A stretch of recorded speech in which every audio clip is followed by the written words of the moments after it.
बंगाल में वोटिंग खत्म हो गई, लेकिन असली खेल तो अब शुरू हुआ है। कोलकाता की स्ट्रांग रूम के बाहर आज जो हुआ उसने लोकतांत्रिक मर्यादाओं पर सवाल खड़े कर दिए हैं। श्यामपुकुर से टीएमसी उम्मीदवार और वरिष्ठ नेता शशि पांजा जब ईवीएम की सुरक्षा देखने पहुंची तो केंद्रीय बलों ने उन्हें गेट पर ही रोक दिया।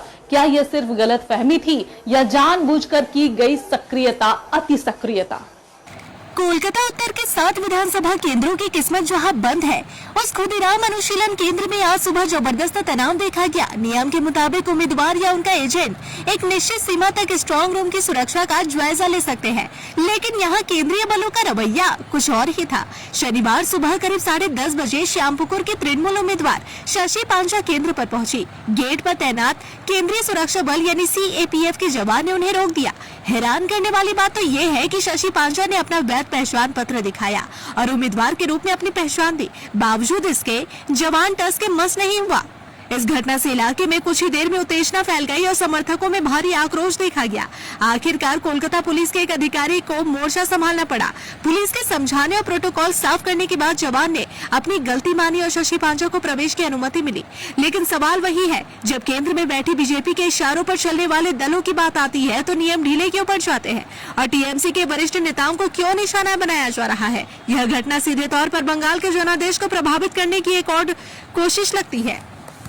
ये थी कि बाहर जो आपको जहाँ पे हमारे राजनीतिक कर्मी बैठ सकते हैं, वहाँ उन कैमरा जो दिखता है कि वो स्ट्रांग रूम के अंदर का तस्वीर है।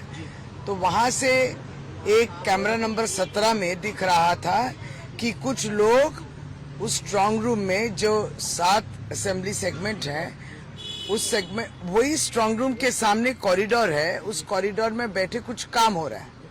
तो संदेह तो हुआ, क्योंकि पॉलिटिकल पार्टी लोग को खबर नहीं है ये क्या काम हो रहा है और ये जो काम हो रहा है क्यों राजनीतिक दल के प्रतिनिधि उपस्थित नहीं है, क्योंकि वहाँ गुलाबी रंग के जो एनवेलप दिख रहे थे वो सब पोस्टल बैलेट है। तो वहाँ गिनती हो रही है या उसको विभिन्न क्षेत्रों को अलग अलग सजाया जा रहा है। ये तो हम लोग कह रहे हैं कि इसमें ट्रांसपेरेंसी क्यों नहीं रहेगी कि राजनीतिक दल के हर पार्टी के सदस्य को खबर कि आप लोग आइए, बैठिए और देखिए ये काम हो रहा है। तो आज उसी तरीके से मान लीजिए हम लोग के जो कॉन्स्टिट्यूएंसीज के जो पोस्टल बैलेट्स और कहीं गिरे हैं, क्योंकि पोलिंग पर्सनल के तो हैं वो, तो और जो गिरे अब वो आए, तो वो रात 1 बजे से हम लोग के लोग अलर्ट थे, क्योंकि उस 9 बजे बोले था रात शाम को आएंगे, वो नहीं हुआ। 1 से 2:30 बजे तक वेट करे, फिर जब चले गए वो सुबह 4 बजे घुस रहा है। 7 ट्रंक पोस्टल बैलेट्स और एक शायद अनपोल्ड है बोल रहे। ये अब उस समय कोई राजनीतिक दल का प्रतिनिधि नहीं है, तो और वो उस कमरे में घुसाया गया जहां सीसीटीवी नहीं है। सीसीटीवी और राजनीतिक दल की अनुपस्थिति में उसको घुसा के उस कमरे को बंद किया गया। अब कहा जा रहा है कि वहां सीसीटीवी लगेगी तो अर्थात वो कमरा फिर खोला जाएगा।